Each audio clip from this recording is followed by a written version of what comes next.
Autistic Audio presents A Legend of El Dorado. It was on the 5th day of our expedition that I began to lose all hope and think that we would never find El Dorado. The City of Gold, they called it, the ancient capital of the Chibcha people ruled by King Zipper, where everything was made of gleaming, glorious gold. Everyone knew about it, but no one knew where it was or how to locate it. A secret city that no one could find. Just imagine. Of course, we all dreamed of finding it, of discovering all that gold and having more wealth than we knew what to do with. But that was it. El Dorado was just a dream that everyone had. Except my brother, Louis, that is. My crazy, funny, and hot-tempered brother who would get an idea in his head and nothing and no one would make him change his mind. Until the next weird and wonderful thing came along. Which is precisely how I came to find myself halfway up a mountain, cursing Louis and his madcap plan as I tried to light our campfire in the middle of a ferocious rainstorm.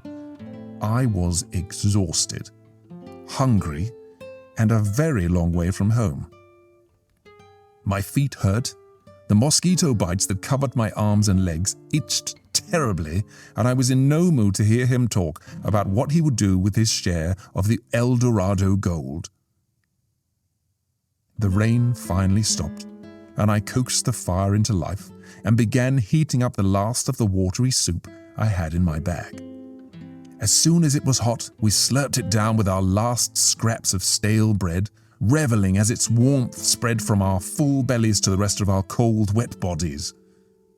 The jungle around us was loud with the chirp, hiss, click, and hum of insects. I ached and I yearned to sleep in a warm bed.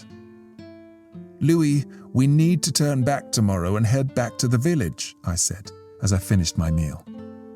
"It's been 5 days now, and nothing we have seen resembles what is on that stupid map. El Dorado is just a made-up story. I'm scared and tired, and I want to go home." Louis looked at me over the top of his food bowl, his brown eyes bright with excitement and enthusiasm. "We're going to find it tomorrow. I promise you. I just know it. I have this feeling in my bones, and it tells me that tomorrow is the day," he said, flashing me one of his infectious smiles. "Tomorrow we'll find El Dorado, and we will be rich." I knew that arguing with him would never work. For as long as I can remember, arguing with my twin brother always ended up the same way. He would smile, that smile, and talk me round to his point of view, and that would be that. "Besides," he said, "what do we have to go back to?" Well, Louis was right, of course. He always was. Our father had died in the wars when we were just babies, and on our 12th birthday, our heartbroken mother had joined him. With no one else to take us in, we were left to fend for ourselves, which meant for the last 2 years we'd been doing any and all jobs and tasks we could find in return for a few coins here, a hot meal there, and if we were lucky, somewhere warm to sleep for the night. Who would miss 2 skinny, dirty orphans? My brother had a good point. It's much easier to keep walking away when you have nothing to go back to. I sighed. "Show me the map again, Louis. Show me where your El Dorado is." He grinned, gave me a wink, and sat down next to me. From his canvas bag, he pulled out the frayed piece of parchment that over the last few weeks had become the most important thing in our lives. Louis had first showed it to me when he came back from working for the old woman who lived down by the river's edge. Some villagers said she was a lunatic who turned into a man-eating jaguar during the full moon. Others said she could see and speak to the spirits of those long dead. Most people crossed themselves when they heard her name and walked quickly away. We just knew her as the smelly old woman with a shock of white hair and piercing blue eyes. When the old woman gave the map to me, she said it would lead us to where we would find joy and happiness. Louis reminded me of when he was just a boy. "It will take us where we're meant to be," said Louis. "We must find El Dorado." I stared at the map and for the 1,000th time wondered why Louis had agreed to do a long day's work repairing the old woman's fishing nets in exchange for an old map.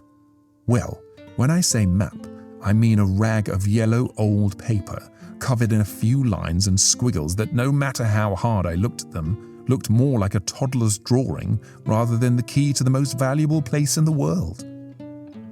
Louis, who had quizzed the old woman at length about the map, said the key was to find a star-shaped mountain lake whose ice-cold and crystal-clear waters were fed by a cascading waterfall which tumbled into the north side of the lake. "So El Dorado is by the Star Lake?" I asked Louis. "That can't be right. Someone would have found it by now. It doesn't make any sense." Louis looked at me and frowned. "I know, but this is the truth." I looked at my brother and smiled. "Well, we'll find out tomorrow, that's for sure, but for now I really need to sleep." We unrolled our blankets on the dry ground at the base of a tall pecan-nut tree, lay down and immediately fell asleep.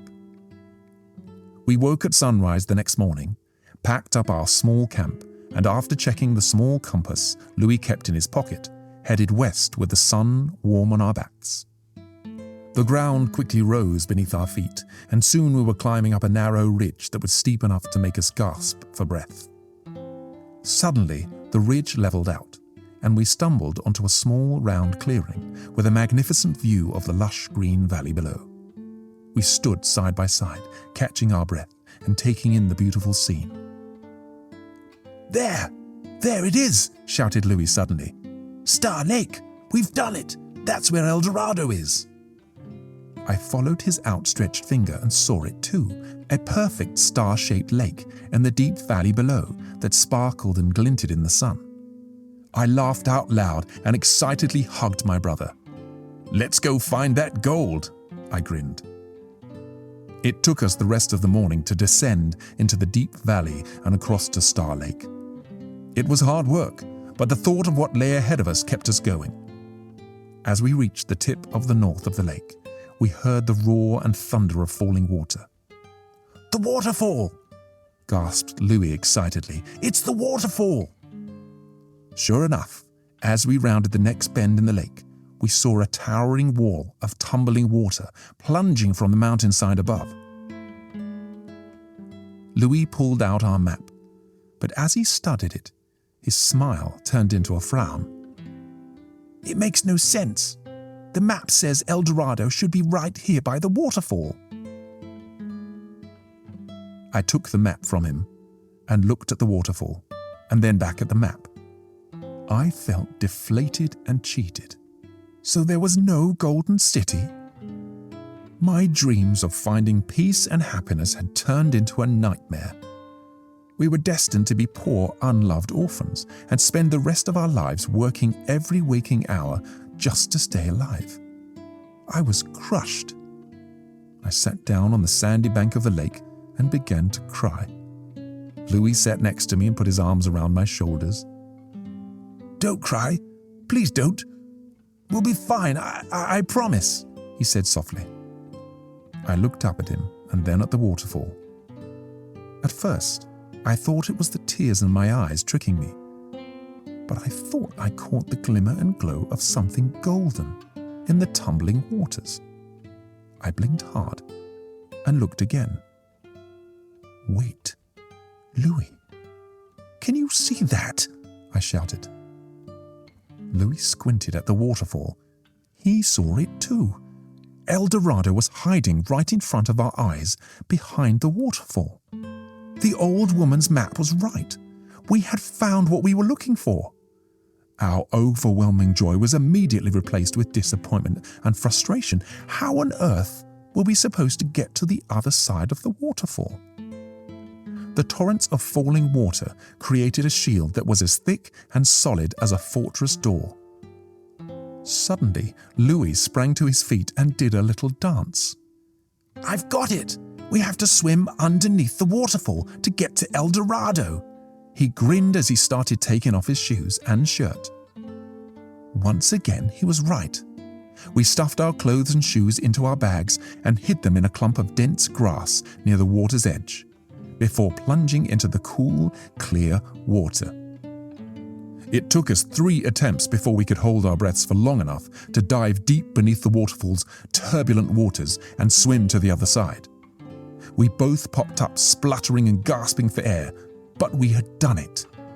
We found ourselves floating in a small, calm underground pool with a high roof of smooth rock.